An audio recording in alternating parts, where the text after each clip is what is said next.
How's it going, everyone? Welcome back, or welcome if it's your first time. We are back to work on this fine vehicle. So what we're going to do today, this is a nice piece made by Richard of Atomic Fab. This is a, I think, LSA tensioner they sell. He now actually has a 6-rib one, but that's neither here nor there.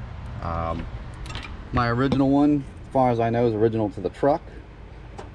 I've taken it apart, repacked the bearings many times to get rid of that squeaking. This time, still squeaking a little bit depending on the weather. So I just want a heavy duty part. The other engine that's going to go in this truck eventually is probably going to turn almost 7,000 RPM. So why not have something better and upgrade it on it? And maybe we'll add boost later on. Who knows? Anything's possible. I like to overbuild things as I can when I replace and repair things. So without further ado, I'm going to quit talking, and we're going to get into the breakdown of what we're doing to take this off. And this has multiple positions here on the back to lock it in.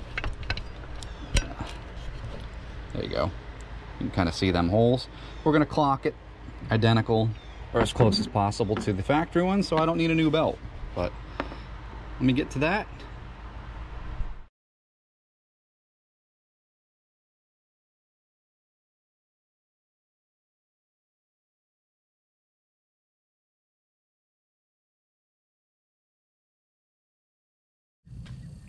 Okay, so we have our old tensioner off now. I've laid the 3 bolts out. How they come off, they do matter. I believe Richard's tensioner, yep, mimics that, as you can see. So with that said, I'm going to try and do this one-handed. We are going to set it like this, and that should put the tensioner somewhere in that neighborhood. I think that's a good starting point. So it's maybe trial and error.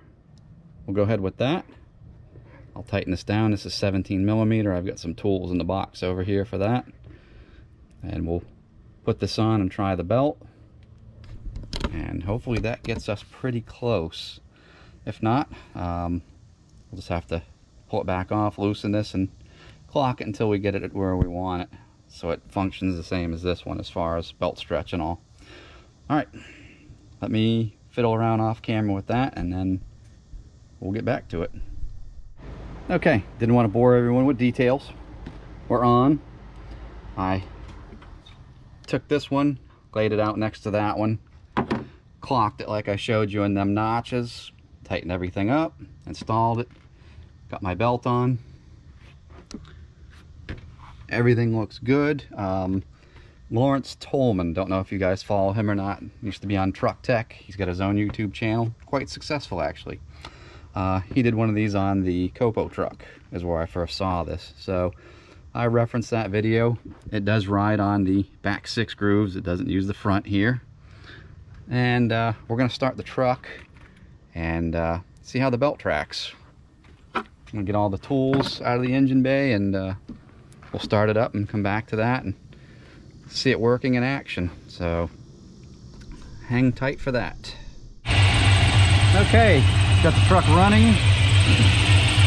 Belt seems to be tracking nice and straight. If you'll notice, the old tensioner, the belt kind of loops on from the front. This one hooks on from the back. So, but other than that, it's a bolt-on deal. As you can hear, I still got some squeaking, so it wasn't all from that pulley. I'm thinking some of it's coming from this one, so I'll either need to repack that one with grease or replace it. That's for another day and time, but that one's on, working good.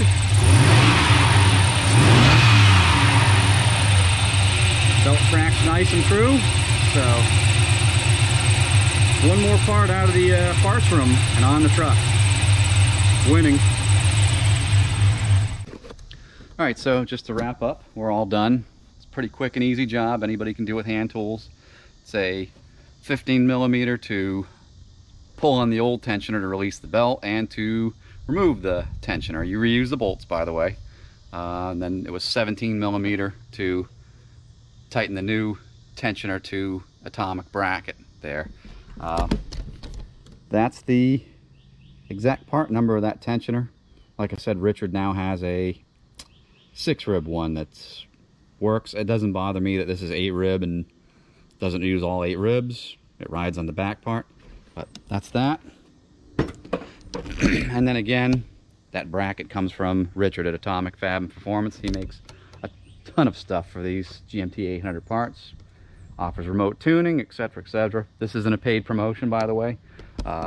Guy just makes a lot of cool stuff for these trucks and is very involved, and he's got a very fast one of his own as well as a test bed. So I will link him in the below here in the description if you want to look that up and get yourself one and see some of the other fine wares he sells. But that's it for now. Like I said earlier, unfortunately we got rained out last night for the track to test that scoop, and I've relocated the battery and see what them 2 changes did. We'll try again maybe in a week or 2, maybe next month. Either way, we'll get there. I was kind of wanting to test that and then change the converter on this truck. So without further ado, I'm gonna quit talking and be sure to go check out the new short on the 72 GMC Jimmy project as well. Got some major things done on that yesterday. All right, as always, thanks for hanging in there with me, and I appreciate you.